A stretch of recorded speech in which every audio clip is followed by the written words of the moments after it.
Hey, this is Rich Ting. Catch me on Amazon Prime's On Call as I play the character of Sergeant Tyson Koyama, the team leader of the drug enforcement team of Long Beach PD. Check out my recent interview with MovieJunk as well. Hope you guys tune in. Appreciate it.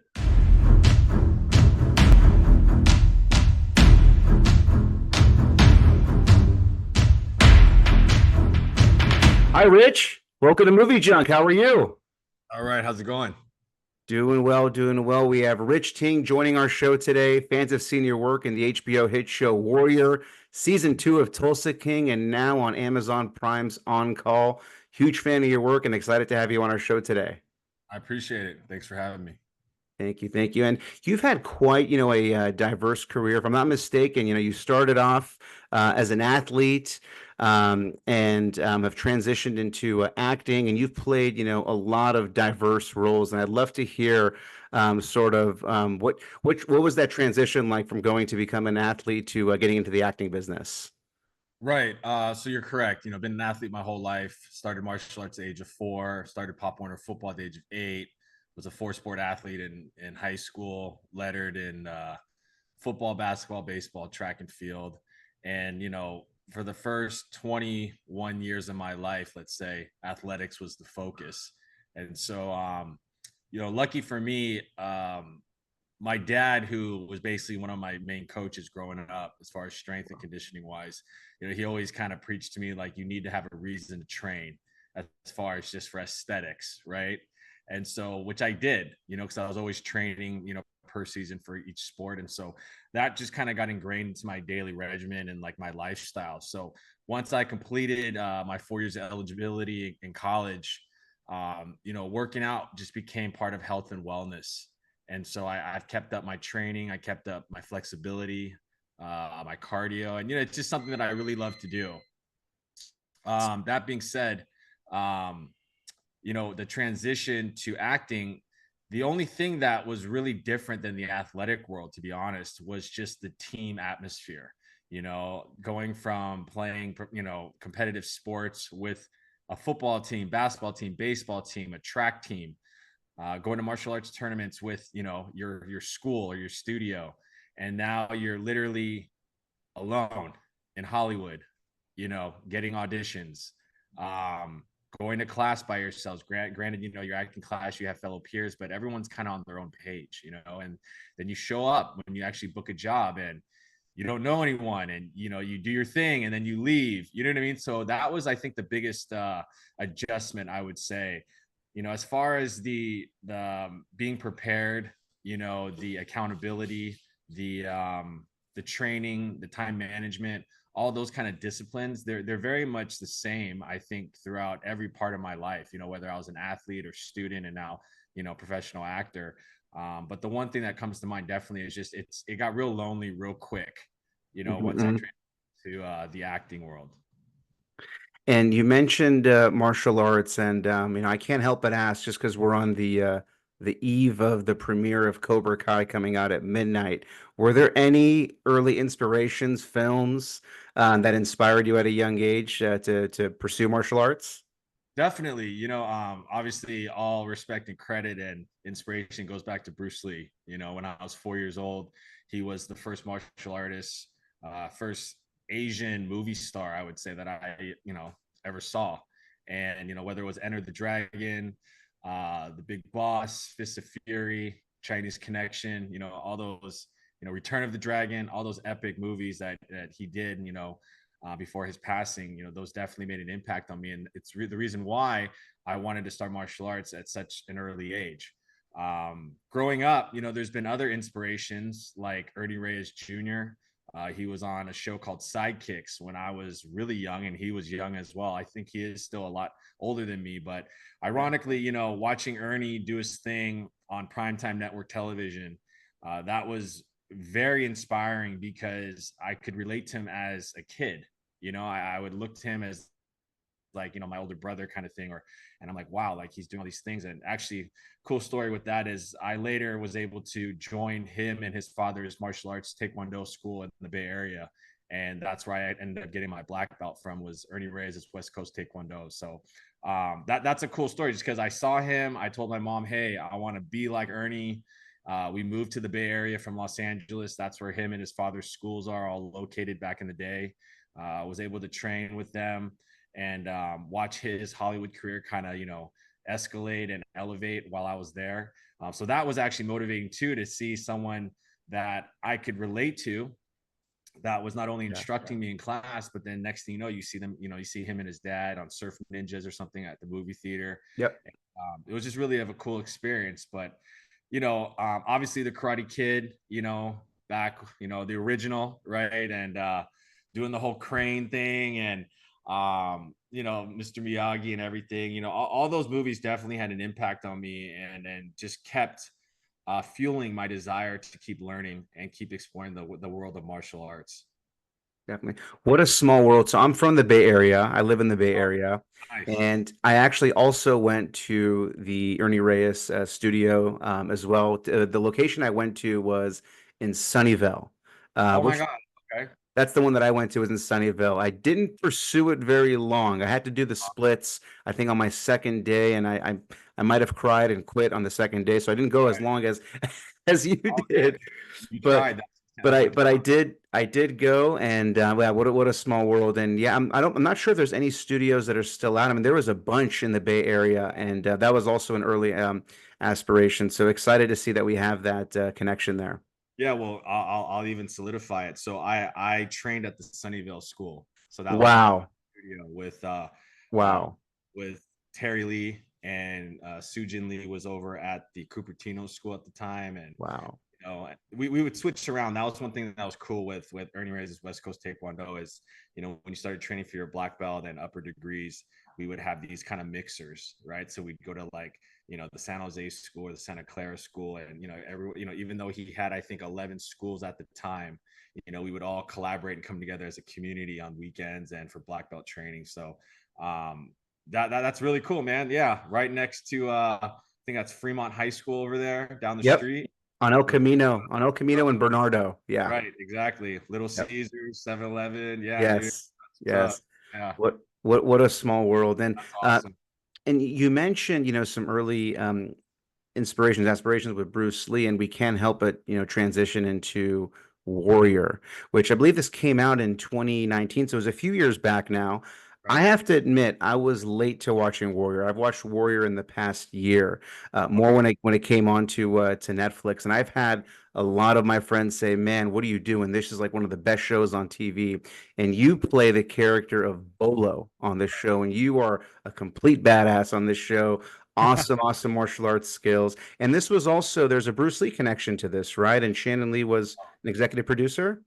Definitely. So actually, the connection with Bruce Lee is that this is the whole warrior concept, and the entire first season was based on Bruce Lee's inspiration and writings. So he's the one who invented this whole idea of the warrior, and he pitched it back in like the late '60s, I believe, to Warner Brothers, if I'm not mistaken, and possibly other studios.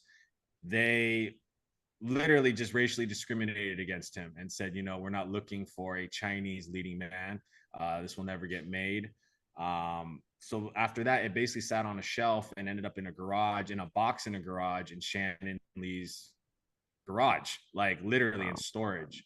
And so many decades later, the story goes, Justin Lin had heard about these scripts that Bruce had written, and these treatments, and reached out to Shannon, asked if they did exist. She says, I have them.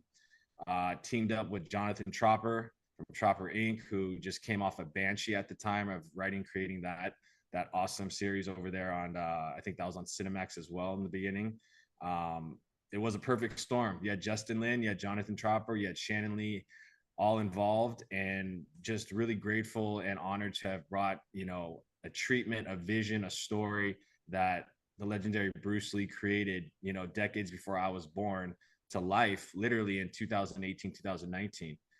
We had actually started filming the pilot in 2017. So, when it finally hit Netflix, which was the ultimate goal, just so it could get on that platform globally and be accessible to everyone and to the world, I think, what is it? Almost 6-7 years had passed since we actually did it, and it was a hit again. So that's the one thing I'm really proud about Warrior. It's timeless, it's historic, um, it's excellent. The writing's excellent, the acting is excellent, the action is excellent, and it's not just a martial arts quote unquote kung fu kind of show.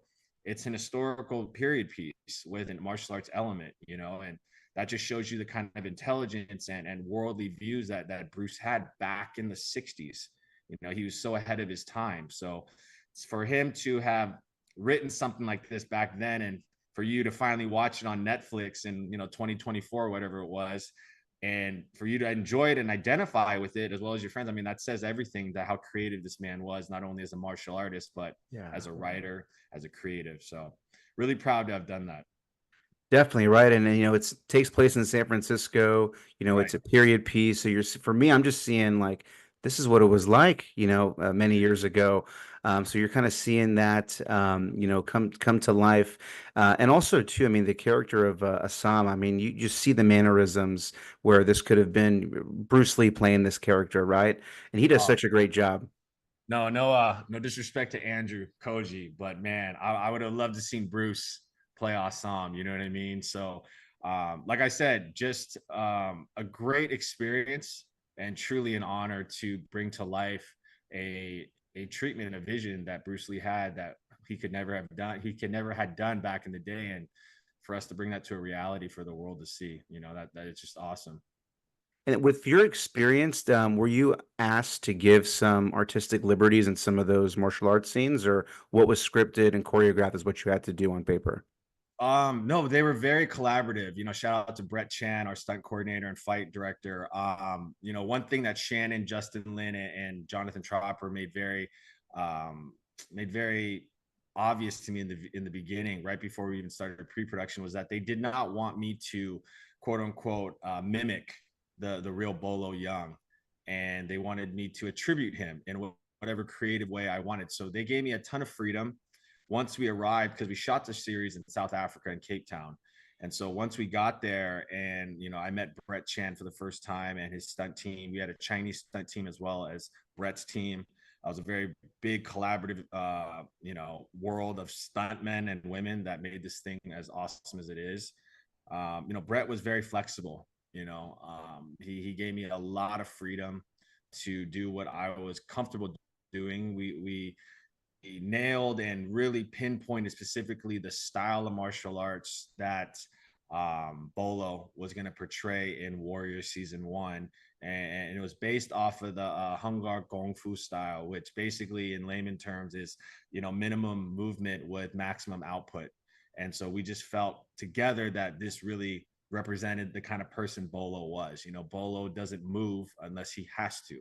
He doesn't get up unless he has to. And if he has to defend himself, it's with the most minimal movements with the most maximum impact. And that's just something that, we really focused on. And I love that concept. I felt like it just, the cool thing was with every character, whether it was Jason Tobin, who played Young June, or myself with Bolo, or Assam, with Andrew, if you watch it, and maybe you picked this up on the first time you watched it, we all have different styles, and we didn't want to mimic or replicate, the same fighting style or the same technique or the same vibe of other characters. We all wanted to have our own little thing. And I think that was very effective, in the overall picture when you watch the season, just because there's so much skill, there's so much technique, and there's so much violence in so many different ways, whether it's knives or literally fists, whatever it may be. I think it came together excellent. So, yeah, I was very, Brett was very flexible with me. He made sure I was comfortable all the time, which is smart, you know what I mean? Because the more comfortable actors are with their own craft, probably you're going to get the best result, whatever that may be. So, shout out to our whole producing, writing, directing team out there for just letting us live moment to moment. Absolutely. And I do highly recommend for the fans that haven't seen it, if there's anyone else, that stumbled across it a little bit later like me. I mean, it's a best kept secret. It's not really a secret, but enjoy. It's a phenomenal show, and I do feel that you've done that you guys all did the period justice, and I'm sure Bruce would have been proud as well too. I know it's been a few years now, but are there any rumblings of the show coming back for season 4 or? Do we have I mean, three? One, that's always kind of on the horizon, so to speak, and not, I don't want to get the fans too pumped up, but for those of those people listening right now, a lot of behind the scenes that weren't revealed to the public or the audience, I'll reveal a little just so that everyone knows, it was really tough. After season one, we were told we're not going to get a season two. And then all of a sudden, season two sprang up. The studio's like, let's do it. They rushed the writers' room to get this next season done. Season two turned out fantastic given the time crunch that was put on the production. After season two, they're like, no, we're definitely not doing season three. You know what I mean? And then all of a sudden, things happen in the world. Fans, speak out. You know what I mean? Because we had made enough noise on Cinemax, and then it moved to the HBO platform, and then it moved to streaming on Max, and it was out streaming actually, I think, Game of Thrones at one point. yeah. So that just put us, on blast, basically, that the people loved what they were seeing. So next thing you know, season three gets greenlit, and from what I've heard, halfway through season three, the studio is like, yeah, this is it. So it's been kind of a weird journey, and I've kept very close with people on the cast and on the producing team. Good friends with Shannon Lee, and I get updates all the time. And I just feel like we've always been kind of fighting upstream, to get this show out. And it's sad because it's a hit. The fans love it.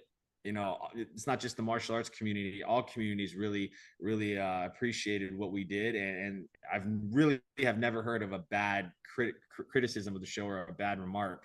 If anything, everyone wants to know when the next season is and how come they didn't know about it. That's usually what the dialogue is. So never say never. As of now, I haven't heard anything about a season four, but given the track history, and that's why I say all this, is you never know. It wasn't Yeah. like they said, hey, we're going to do two, and then all of a sudden three was a bonus. Like they said we were done after one. You know what I mean? So the fact that the franchise got 3 seasons total, that's a huge win, knowing the kind of environment that we were up against. No, and we'll stay tuned, obviously, right? And I know doing a period piece is probably really expensive as well too. Right. So yeah, hopefully with the resurgence on Netflix, because it's always trending in the top three, top four shows Right. right now. So definitely we'll stay tuned, and we're excited to see if we get anything else. If not, you have 3 amazing seasons to watch. I do want to transition to Tulsa King season two, and we've Yeah. actually interviewed many of the Tulsa King cast. Right. Season two was amazing.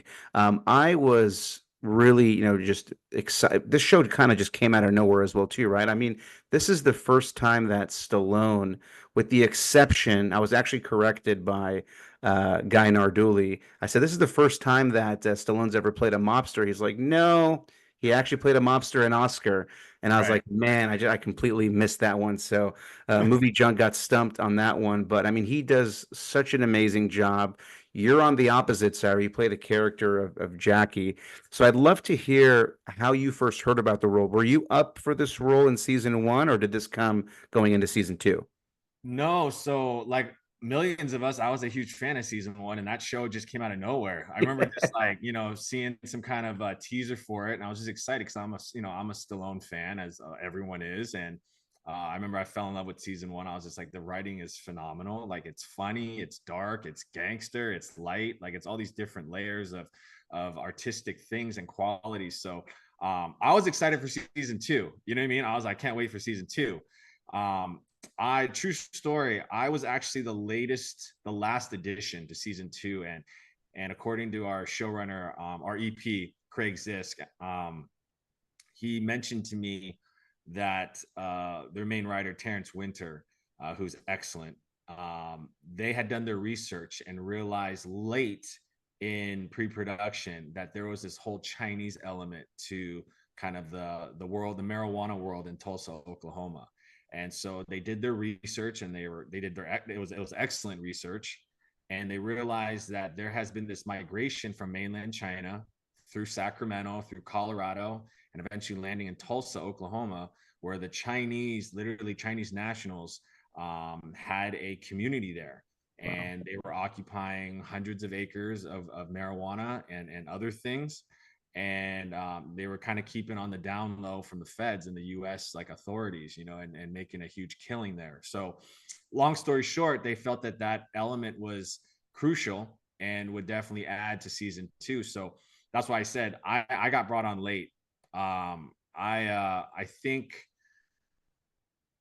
think I got the call to that, for the character, and I had a meeting with Craig, and I was in New York doing something else, and that must have been like 3 weeks maybe prior to the first day of shooting. Like, it was late, and they had rewritten all the scripts to include this whole Jackie Ming element with his whole triad world of gangsters, and the fact that it was inspired by real and true events was cool as hell. You know what I mean? Like, I'm always up for like a true story, so to speak. And yeah, just a real honor to get that call and to dial it in. And next thing you know, I was in Atlanta with Sly and the gangs, and the rest is history. Definitely, definitely. And season two had some amazing additions, obviously including yourself, Neil McDonough, Cash Flow, who's a professional wrestler, came in and joined the Right, crew as right. well. And definitely, the And stakes were Frank higher. Grillo. Frank Yep, Grillo as yep. well too. So we definitely saw, because I mean, Dwight was sent out there pretty much to just, die pretty much, right? Just go die on the vine, and he Right, created this whole ecosystem, right, with the marijuana shop, and now he's getting into distributing and the bar and gambling. With right. Chris Caldovino coming from New York and running the gambling operations. So, Yep, being a Sopranos fan, and you mentioned Terrence Winter, I was like, right, man, this is just a great, great show. And, just where season three, ended, right? With it seems like the CIA or somebody is going in and kidnapped him, but where do right. you see the show going from here after that epic finale? Oh God. I mean, I died, spoiler alert, right? I mean, I'm done. I was, it was bittersweet, right? So I kind of checked out. But from what I've heard, there's so many ways they can go. You know what I mean? Just because the fact that they added the Jackie Ming and the Chinese element at, like, the fourth quarter with like 10 seconds to go, literally. I mean, anything's possible. I just think, the fact that I believe they got both season 3 and 4 greenlit, so Yeah, uh, they have more time to play, more time to plan, and are that's the cool thing when you get multiple season renewals. You can kind of lay out the land and the script and the story with a lot more comfort, knowing you're coming back, right? So if you don't get everything in that you want to in season 3, well, you have season 4 to examine that, explore that, and show that. So I can't give anything, any knowledge about that. I just don't have it.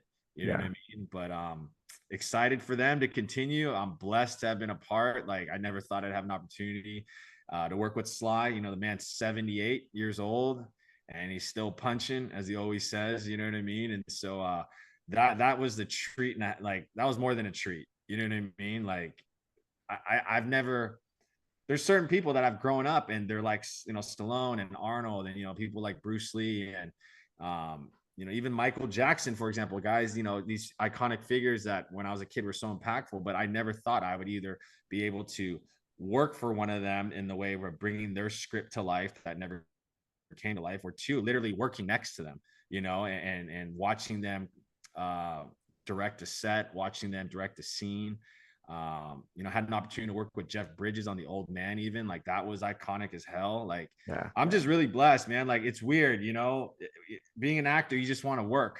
And yeah, so, once you get in the kind of the business and you're a working actor, so to speak, it's humbling. And I just never thought I'd have an opportunity to work with these legends, literally. So just really fortunate, man. It was such a fun run, like you said, with Chris, with Frank, Neil McDonough, Cash, um, who else? The whole gang. yeah, It was Jay. You know what I mean? yeah. Um, it was awesome. It was Yeah, awesome.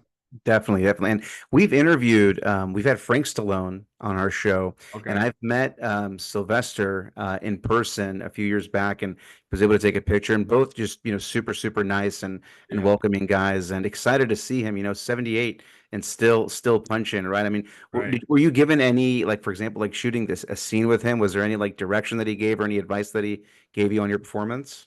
What we say is no notes are good notes, right? So he actually, I had a few small scenes with him leading up to the big finale, which obviously is me and him and the gang.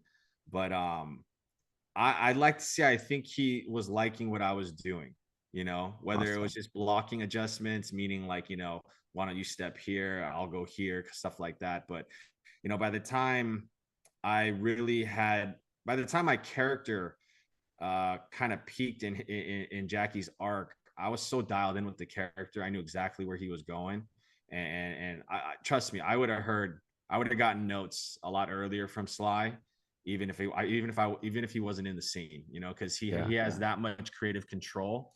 And so, like I said, is if you're not hearing from him, that's a good thing. You know what I mean? yeah, So, uh, just like I said, it was more of a learning experience just standing next to the guy and watching him command a set and watching his attention to detail and how he would dissect everything that the art department and the set decoration department would establish for us. He'd mhm, ask, every question he would ask, why is that? Why does that? We got to move that here. We got to make sure we do, I was just soaking it all up. The thing was, I hated going back to my chair between shots because I just kind of wanted to literally be next to the man, to just absorb whatever I could. I mean, this is a master. You know what I mean? I mean, why would I ever not want to be around this man on set while he's working, literally? So, fantastic awesome. human being. It was they say never meet your heroes or your idols. Like, I'm really fortunate I was able to meet Sly. Fantastic dude, just a cool man. So much respect for him, and anyone younger than him, we have no excuse. This dude is killing it at 78. You know what I'm saying? Yeah, Like, we have no excuse to complain, no excuse not to be on time, no excuse not to give it our all when this guy, he doesn't have to work. You know what I mean? Like, he's had a career. He's a legend, and yet he's still dialed in and directing, writing, producing, editing, and leading, this yeah, show. So all respect. definitely. Definitely. We're excited to see obviously more of his work and your character. Well, actually, one thing I wanted to mention as well too, hopefully, just knowing the Chinese, they usually don't go down that easy. So I'm still rooting that maybe Jackie has this crazy Right, crazy twin brother that's coming right, from back home to seek vengeance. So that would be right, a really cool way to see your character. But spoiler alert, fans don't know your character met his demise by Tyson, who I right, do, which is also a good transition to On Call because you play a character named Tyson Kayama right. On Call, which is new show on Amazon Prime. All 8 episodes are available on Amazon Prime, so fans can just go in and binge watch. And I'd love to hear because this role is a little bit more personal, right? Especially with the name Kiyama. That's your mother's Right. maiden last name, correct? Right, right. Yeah, that is a great transition. I was actually talking to Jay, who plays Tyson on Tulsa King, when we were filming. I was like, "Hey, man, I'm on another show, and I got the same name." And he was like, "No way, that's dope." I was like, "Yeah, man, we represent Tyson."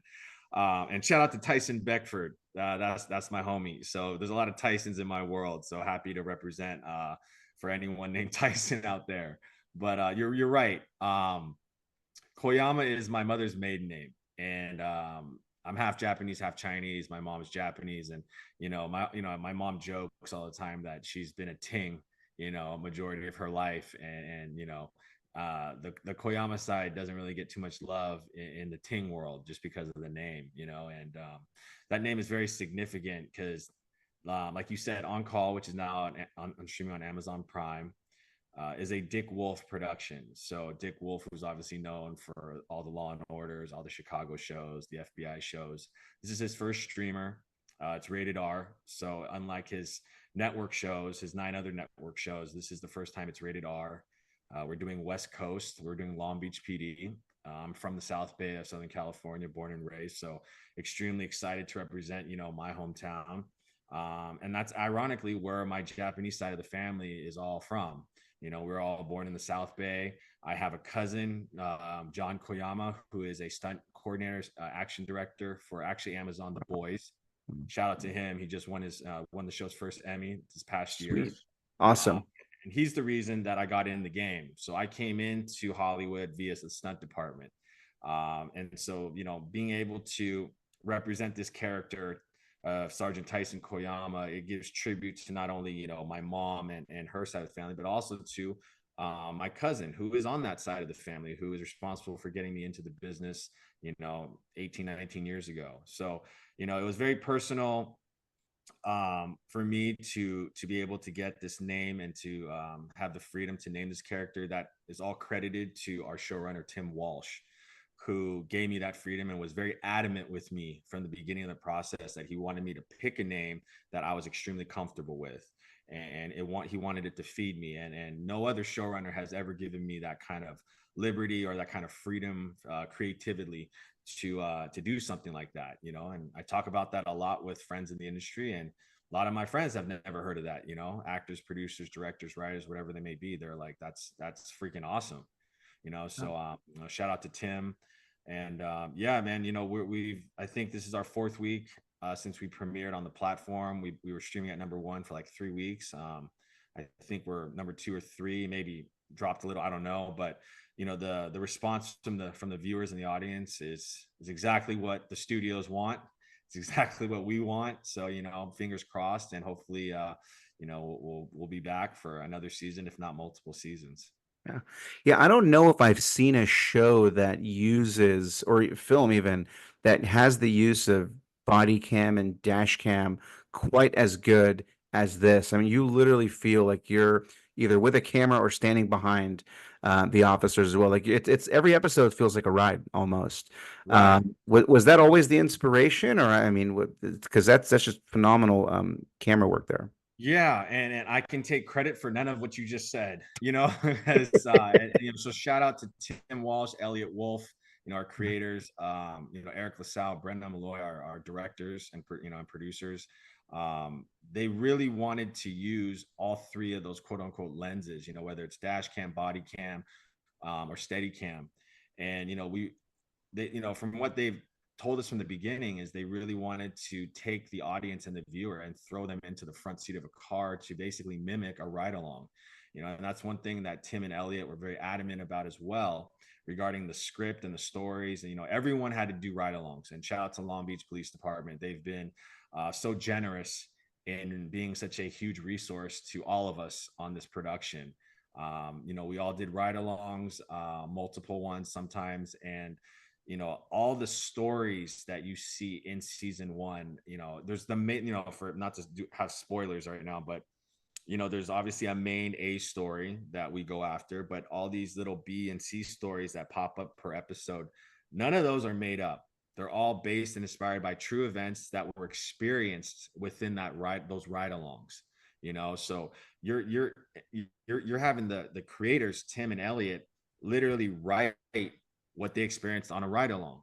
Actually, my character, being the team leader of the drug enforcement team, was based off of an experience that Tim Walsh had on one of his ride-alongs. And so the fact that this isn't a spoiler at all, so I can talk about it, but you meet me in episode 2, I believe, on a drug stop, on a narcotic stop, and that's exactly how Tim came up, with another patrol officer, and was introduced to the DET team in Long Beach, the real guys. So he wanted to, basically replicate that scene because it was so impactful. Just as he says, the energy, the charisma, the masculinity, and kind of the intimidation as well, of this special task force, narcotics task force. So, that's why I think when people that are not in law enforcement watch this show, it's just, to them, it's different, right? Yeah. And the cool feedback I've gotten from certain law enforcement community people that I know is that it's damn near spot on. Wow. Yeah. The shots, the angles, the language, the body language, the violence, right? And so that's what means the most to me, is when the real guys kind of bless it and sign off on it. That means we're doing a good job, But I mean, the fact that all the other fans that aren't in, the police force, have definitely, reached out and expressed their love and excitement for not only season 1, but hopefully more seasons. Definitely, right. And when we first get introduced to your character, you're in plain, street clothes, blending in. And you mentioned that you also went, on a ride along too, right? So, like, what was that experience like, right? I mean, because you're blending in, that's Yeah. how we're introduced to you. Was that sort of what your experience was when you went on the ride along as well? I mean, I was hiding in my ride along. I'm not gonna lie. I was in the back seat, keeping real low. Fortunately for me, it's something I've actually done my whole life through family connections. I've always done ride-alongs in the different cities that I've lived in. Um, just to not be ignorant basically about my environment, but being at this age now, in preparation for this production, it was very valuable to me to do these ride-alongs with the Long Beach police officers, because you know there's just certain things. I mean, like I said, people that aren't from LA, they may not know this, but LA is huge. It's so vast. Like San Francisco is very intimate. It's a city, and it's very tight, and it's New York is like 20 San Francisco's, but LA is very spread out and flat, right? So my point to that is, you can grow up in certain parts of LA in Southern California and never venture into other neighborhoods ever. You know what I mean? And that's not weird, you know. So having been from the South Bay and knowing Long Beach back in the day, I haven't been there, in decades, because there's no reason for me to go south of a certain area, because all my work is in the heart of Los Angeles, if not in other cities or other countries, right? So the ride-alongs definitely connected me and threw me right back into the fire. And Long Beach it's such a fantastic city, because there's so many demographics, there's so many cultures, there's so many areas of it. It's huge.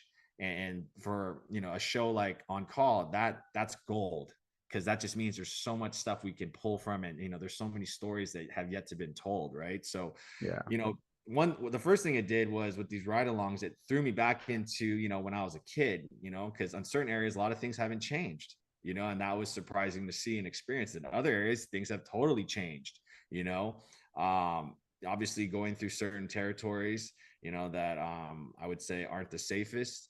Definitely you get that energy, you get that adrenaline rush. Seeing how these officers not only communicate with each other, but with pedestrians and civilians was really key. And one thing about On Call is that the minute you meet me, you find out, through expose and dialogue, that I am Troyan Belisario, who plays Officer Harmon. I'm her training officer.